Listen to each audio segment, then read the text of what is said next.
Apple me powder. Ano kaya? Neji pa naman to. Neji. Neji Japan. Sukara. Sunset. Magka-ari. Box ano kaya bilhin mo ye? Yeah, ikiro. Kasya na ba yan hanggang sa ano ye?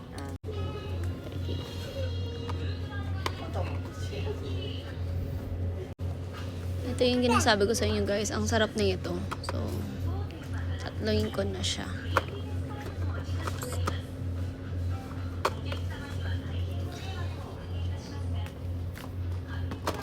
May strawberry siya. Kuha din ako ng dalawa lang. Kuhaan ko si Biol kasi gusto niya nito. Merong Alfort na matcha, oh.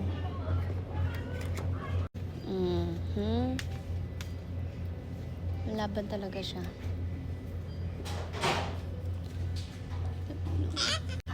Kuhaan ko si Biol nito. Patayin ito.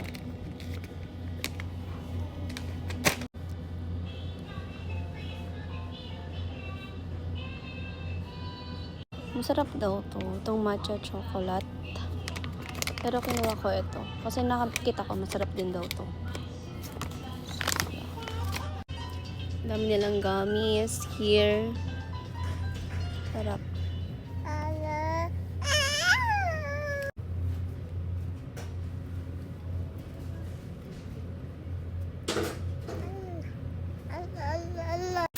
Ito guys, kukuha ulit ako kasi favorite ko to.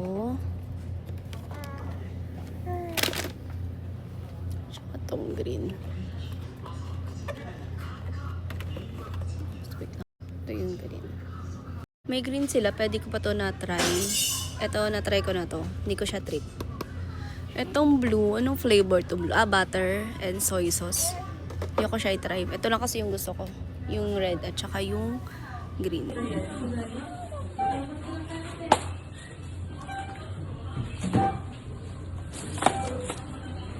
Binili ako na nito.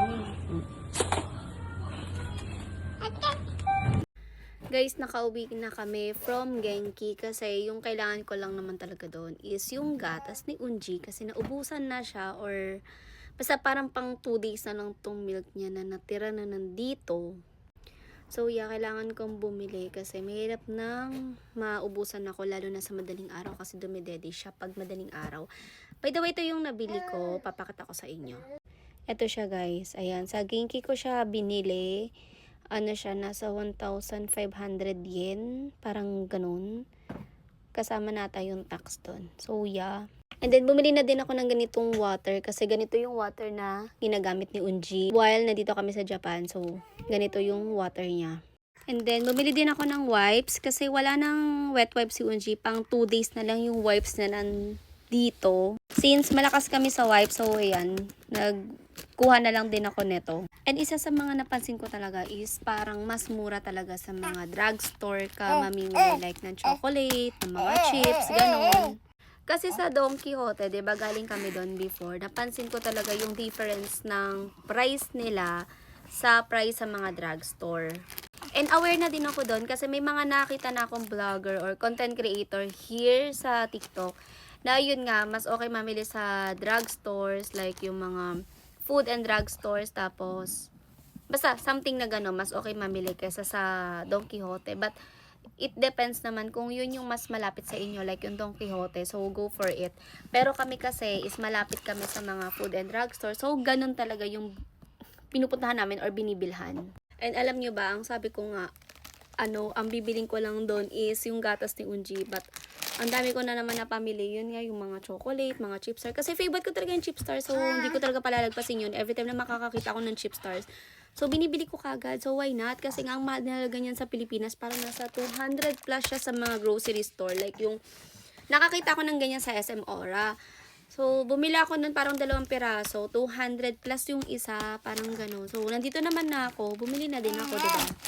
And then, yung ibang binili ko doon is yung chipstar. Tapos, yung Alfort na chocolate kasi ang sarap talaga nung chocolate na yun. And then, ano pa ba yung binili ko doon na hindi naman kailangan? Yung kakainin ni Biol kasi bukas magpipiknik kami So, bumili ako ng babaunin namin sa picnic namin for tomorrow.